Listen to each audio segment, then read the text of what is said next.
ओम शांति। ओम शांति। ओम शांति। 1/7/24 प्रातः मुरली। ओम शांति। बाप दादा मधुबन। मीठे बच्चे, शांति धाम पावन आत्माओं का घर है। उस घर में चलना है तो संपूर्ण पावन बनो। प्रश्न है, बाप सभी बच्चों से कौन सी गारंटी करते हैं? उत्तर है, मीठे बच्चे, तुम मुझे याद करो तो मैं गारंटी करता हूँ कि बगैर सजा खाए तुम मेरे घर में चलेंगे। तुम एक बाप से दिल लगाओ, इस पुरानी दुनिया को देखते भी नहीं देखो। इस दुनिया में रहते पवित्र बनकर दिखाओ तो बाबा तुम्हें विश्व की बादशाही अवश्य देंगे। ओम शांति। रूहानी बच्चों से रूहानी बाप पूछ रहे हैं, यह तो बच्चे जानते हैं बाप आया है हम बच्चों को अपने घर ले जाने लिए। अब घर जाने की दिल होती है, वह है सब आत्माओं का घर। यहाँ जब बाबा कह रहे हैं, यहाँ सब जीव आत्माओं का घर एक नहीं है। यह तो समझते हो बाप आया हुआ है, निमंत्रण पर बुलाया है। बाप को हमको घर अर्थात शांति धाम ले चलो। अब बाप कहते हैं, अपने दिल से पूछो, हे आत्माएं, तुम पतित कैसे चल सकेंगी? पावन तो जरूर बनना है। अब घर चलना है और तो कोई बात नहीं कहते। भक्ति मार्ग में तुमने इतना समय पुरुषार्थ किया है, किसके लिए? मुक्ति के लिए। तो अब बाप पूछते हैं, घर चलने का विचार है? बच्चे कहते हैं, बाबा इसके लिए ही तो इतनी भक्ति की है। यह भी जानते हो, जो भी जीवात्माएं हैं सबको ले जाना है, परंतु पवित्र बनकर घर जाना है। फिर पवित्र आत्माएं ही पहले पहले आती हैं। अपवित्र आत्माएं तो घर में रह नहीं सकती। अभी जो भी करोड़ों आत्माएं हैं, सबको घर जरूर जाना है। उस घर को शांति धाम व वानप्रस्थ कहा जाता है। हम आत्माओं को पावन बनकर पावन शांति धाम जाना है, बस। कितनी सहज बात है। वह है पावन शांति धाम आत्माओं का, वह है पावन सुख धाम जीवात्माओं का, यह है पतित दुख धाम जीवात्माओं का। इसमें मूंझने की तो बात ही नहीं। शांति धाम जहाँ सब पवित्र आत्माएं निवास करती हैं, वह है आत्माओं की पवित्र दुनिया, वॉइसलेस इनकॉर्पोरियल वर्ल्ड। यह पुरानी दुनिया है, सब जीवात्माओं की, सब पतित हैं। अब बाप आए हैं आत्माओं को पावन बनाकर पावन दुनिया शांति धाम में ले जाने। फिर जो राजयोग सीखते हैं वही पावन सुख धाम में आएंगे। यह तो बहुत सहज है, इसमें कोई भी बात का विचार नहीं करना है, बुद्धि से समझना है। हम आत्माओं का बाप आया हुआ है हमको पावन शांति धाम में ले जाने।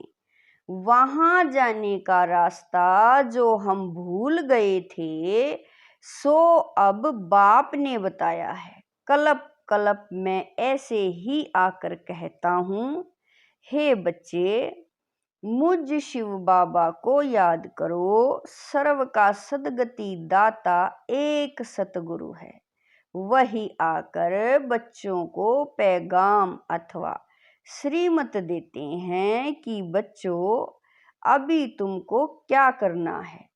आधा कल्प तुमने बहुत भक्ति की है, दुख उठाया है, खर्चा करते करते कंगाल बन गए हो। आत्मा भी सतो प्रधान से तमो प्रधान बन गई है। बस यह थोड़ी बात ही समझने की है। अब घर चलना है वा नहीं?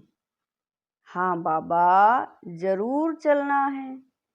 वह हमारा स्वीट साइलेंस होम है। यह भी समझते हो बरोबर अभी हम पतित हैं, इसीलिए जा नहीं सकते। अब बाप कहते हैं मुझे याद करो तो तुम्हारे पाप कट जाएंगे। कल्प कल्प यही पैगाम देता हूँ, अपने को आत्मा समझो। यह देह तो खल्लास हो जानी है, बाकी आत्माओं को वापिस जाना है। उनको कहते हैं निराकारी दुनिया।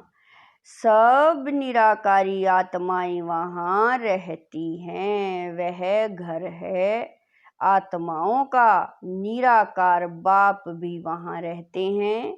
बाप आते हैं सबसे पिछाड़ी में, क्योंकि फिर सबको वापिस ले जाना है।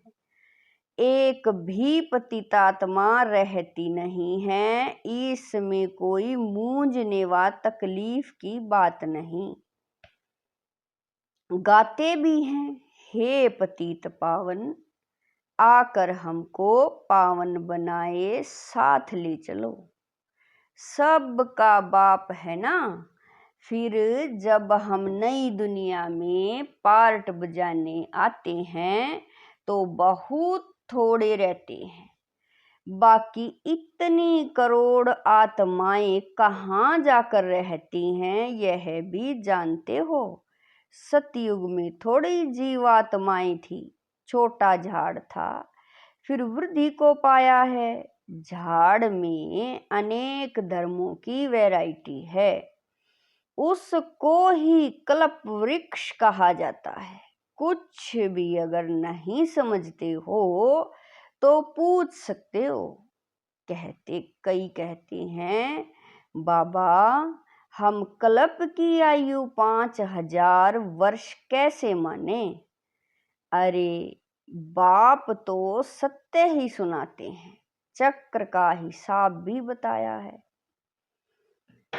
इस कल्प के संगम पर ही बाप आकर दैवी राजधानी स्थापन करते हैं, जो अभी नहीं है। सतयुग में फिर एक देवी राजधानी होगी। इस समय तुमको रचता और रचना का ज्ञान सुनाते हैं। बाप कहते हैं मैं कल्प कल्प कल्प के संगम युगे आता हूँ, नई दुनिया की स्थापना करता हूँ। पुरानी दुनिया खत्म हो जानी है। ड्रामा प्लान अनुसार नई से पुरानी, पुरानी से नई बनती है। इसके 4 भाग भी पूरे हैं, जिसको स्वास्तिक भी कहते हैं, परंतु समझते कुछ भी नहीं। भक्ति मार्ग में तो जैसे गुड़ियों का खेल खेलते रहते हैं। अथाह चित्र हैं, दीपमाला पर खास दुकान निकालते हैं। अनेकानेक चित्र अभी तुम समझ गए हो। एक है शिव बाबा और हम बच्चे।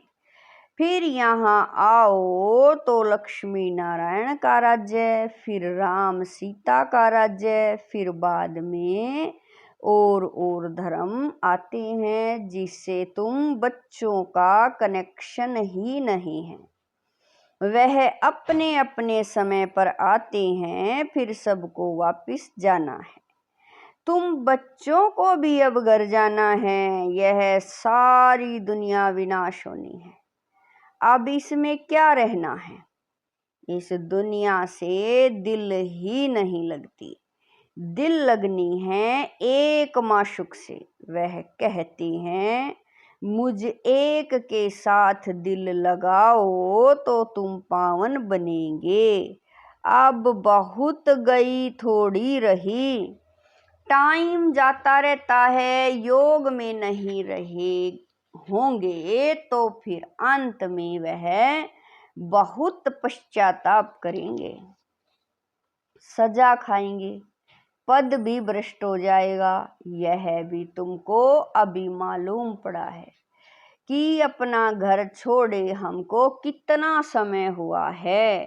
घर जाने लिए ही तो माया, बाबा कह रहे हैं, घर जाने के लिए ही तो माथा मारते हैं ना।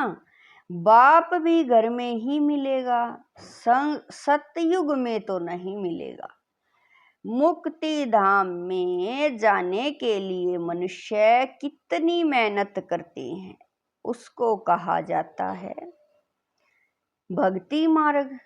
अभी भक्ति मार्ग खल्लास होना है ड्रामा अनुसार। अभी मैं तुमको घर ले जाने के लिए आया हूँ, जरूर ले जाऊंगा। जितना जो पावन बनेंगे उतना उच्च पद पाएंगे, इसमें मूंझने की बात ही नहीं। बाप कहते हैं, बच्चे तुम मुझे याद करो, मैं गारंटी करता हूँ तुम बगैर सजा खाए घर चले जाएंगे। याद से तुम्हारे विक्रम विनाश होंगे। अगर याद नहीं करेंगे तो सजाएं खानी पड़ेगी, पद भी भ्रष्ट हो जाएगा। यह 5000 वर्ष बाद मैं यही आकर समझाता हूँ। मैं अनेक बार आया हूँ तुमको वापिस ले जाने। तुम बच्चे ही हार जीत का पार्ट बजाते हो, फिर मैं आता हूँ ले जाने। यह है पतित दुनिया, इसीलिए गाते भी हैं, पतित पावन आओ। हम विकारी पतित हैं, आकर निर्विकारी पावन बनाओ। यह है विकारी दुनिया। अभी तुम बच्चों को संपूर्ण निर्विकारी बनना है। जो पीछे आते हैं वह सजा खाकर जाते हैं, इसीलिए फिर आते भी ऐसी दुनिया में हैं जहां 2 कला कम हो जाती है। उनको संपूर्ण पवित्र नहीं कहेंगे। इसीलिए अब पुरुषार्थ भी पूरा करना चाहिए। ऐसा न हो कि कम पद हो जाए। भले रावण राज्य नहीं है, परंतु पद तो नंबरवार है ना। आत्मा में खाद पड़ती है तो फिर उसको शरीर भी ऐसा मिलेगा। आत्मा गोल्डन एज्ड से सिल्वर एज्ड बन जाती है। चांदी की खाद आत्मा में पड़ती है, फिर दिन प्रतिदिन जास्ती छी खाद पड़ती है। मुलम्मे की बाप बहुत अच्छी रीति समझाते हैं। कोई नहीं समझते हैं तो हाथ उठाओ। जिसने 84 जन्मों का चक्कर लगाया है उनको ही समझाएंगे। बाप कहते हैं, इनके 84 जन्मों के अंत में मैं आकर प्रवेश करता हूँ। इनको ही फिर पहले नंबर में आना है। जो पहले था वह लास्ट में है। बाबा कह रहे हैं, जो पहले था वह लास्ट में है। उनको ही पहले नंबर में जाना है। जो बहुत जन्मों के अंत में पतित बन गया है, मैं पतित पावन उनके ही शरीर में आता हूँ, उनको पावन बनाता हूँ। कितना क्लियर कर समझाता हूँ। बाप कहते हैं मुझे याद करो तो तुम्हारे पाप भस्म होंगे। गीता का ज्ञान तो तुमने बहुत सुना और सुनाया, परंतु उनसे भी तुमने सदगति को नहीं पाया। बहुत सन्यासियों ने तुमको मीठी मीठी आवाज से शास्त्र सुनाए, जिस आवाज को सुनकर बड़े बड़े आदमी जाकर इकट्ठे होते हैं। कन रस है ना, भक्ति मार्ग है ही कन रस। इसमें तो आत्मा को बाप को याद करना है। बाबा कह रहे हैं इसमें तो आत्मा को बाप को याद करना है, भक्ति मार्ग पूरा होता है। बाप कहते हैं मैं तुम बच्चों को ज्ञान देने आया हूँ, जो कोई नहीं जानते मैं ही ज्ञान का सागर हूँ। ज्ञान कहा जाता है नॉलेज को। तुमको सब कुछ पढ़ाते हैं, 84 का चक्कर भी समझाते हैं, तुम्हारे में सारी नॉलेज है। स्थूल वतन से सूक्ष्म वतन क्रॉस कर फिर मूल वतन में जाते हो। पहले पहले है लक्ष्मी नारायण की डिनाइस्टी, वहां विकारी बच्चे नहीं होते। रावण राज्य ही नहीं, योग बल से सब कुछ होता है, तुमको साक्षात्कार होता है। अब बच्चा बन गर्भ महल में जाना है, खुशी से जाते हैं। यहाँ तो मनुष्य कितना रोते चिल्लाते हैं, यहाँ तो गर्भ जेल में जाते हैं ना, वहाँ रोने पीटने की बात नहीं। शरीर तो बदलना जरूर है, जैसे सर्प का मिसाल है, इसमें मूंझने की बात ही नहीं। जास्ती पूछने का रहता नहीं है, एकदम पावन बनने के पुरुषार्थ में लग जाना चाहिए। बाप को याद करना मुश्किल होता है क्या? बाप के सामने बैठे हो ना, मैं तुम्हारा बाप तुमको सुख का वर्षा देता हूँ। तुम यह एक अंतिम जन्म याद में नहीं रह सकते हो। यहाँ अच्छी रीति समझते भी हैं, फिर घर में जाकर स्त्री आदि का चेहरा देखते हैं तो माया खा जाती है। बाप कहते हैं कोई में भी ममत्व नहीं रखो, वह तो सब कुछ खत्म होना है। याद तो एक बाप को ही करना है, चलते फिरते बाप और अपनी राजधानी को याद करो। दैवी गुण भी धारण करने हैं। सतयुग में यह है गंदी चीजें मांस आदि होता ही नहीं। बाप कहते हैं विकारों को भी छोड़ दो, हम तुमको विश्व की बादशाही देता हूँ। कितनी आमदनी है तो क्यों नहीं पवित्र रहेंगे। सिर्फ एक जन्म पवित्र रहने से कितनी भारी आमदनी हो जाती है। भले इकट्ठे रहो, ज्ञान तलवार बीच में हो। पवित्र रह दिखाया तो सबसे उच्च पद पाएंगे, क्योंकि बाल ब्रह्मचारी ठहरे।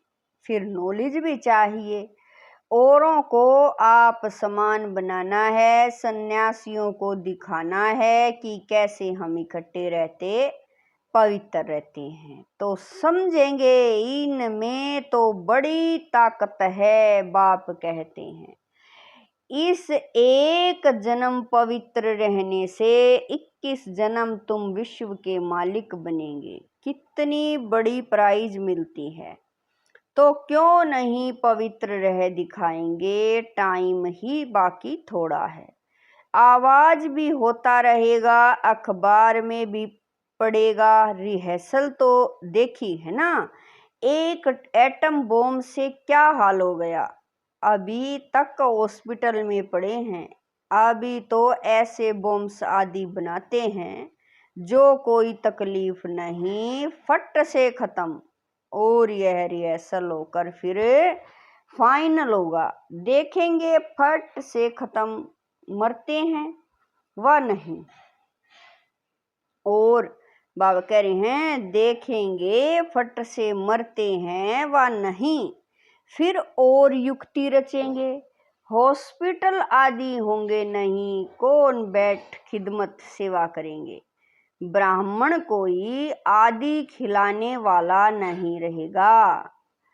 बाबा कह रहे हैं कोई ब्राह्मण आदि खिलाने वाला नहीं रहेगा, बोम छोड़ा और खल्लास, अर्थ वेक में सब दब जाएंगे, देरी नहीं लगेगी, यहाँ ढेर मनुष्य हैं, सतयुग में बहुत थोड़े होते हैं, तो इतने सब कैसे विनाश होंगे, आगे चल देखना है।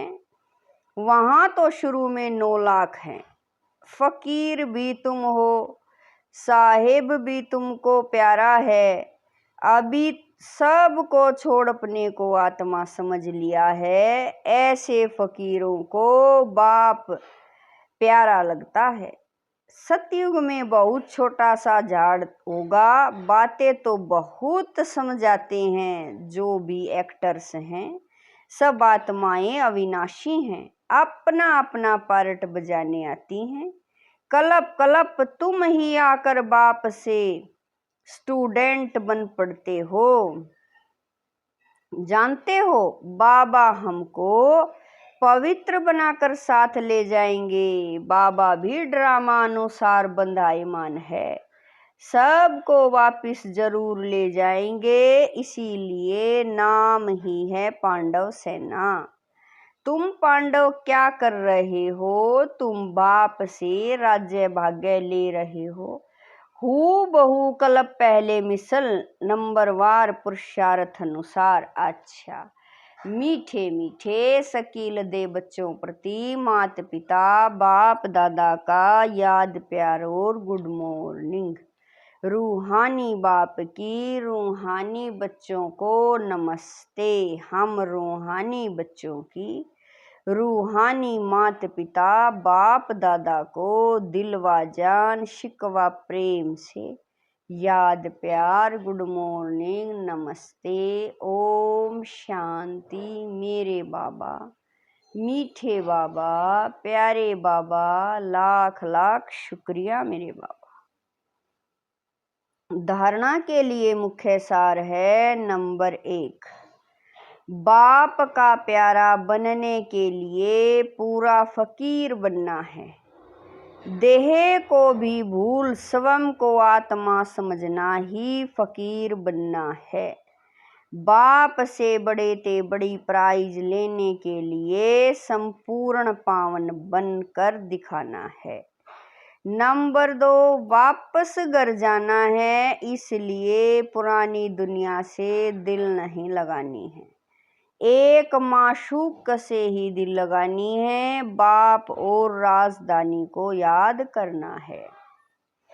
वरदान है ब्राह्मण जीवन में सदा चीयरफुल और केयरफुल मूड में रहने वाले कंबाइंड रूपधारी भव। वरदान है ब्राह्मण जीवन में सदा चेयरफुल और केयरफुल मूड में रहने वाले कंबाइंड रूपधारी भव। यदि किसी भी परिस्थिति में प्रसन्नता की मूड परिवर्तन होती है तो उसे सदाकाल की प्रसन्नता नहीं कहेंगे। ब्राह्मण जीवन में सदा चीयरफुल और केयरफुल मूड हो, मूड बदलनी नहीं चाहिए, जब मूड बदलती है तो कहते हैं मुझे तो एकांत चाहिए, आज मेरा मूड ऐसा है, मूड बदलती तब है जब अकेले होते हो, सदा कंबाइंड रूप में रहो तो मूड नहीं बदलेगी। स्लोगन है कोई भी उत्सव मनाना अर्थात याद और सेवा के उत्सव में रहना। स्लोगन है कोई भी उत्सव मनाना अर्थात याद और सेवा में, बाबा कह रहे हैं याद और सेवा के उत्साह में रहना। ओम शांति।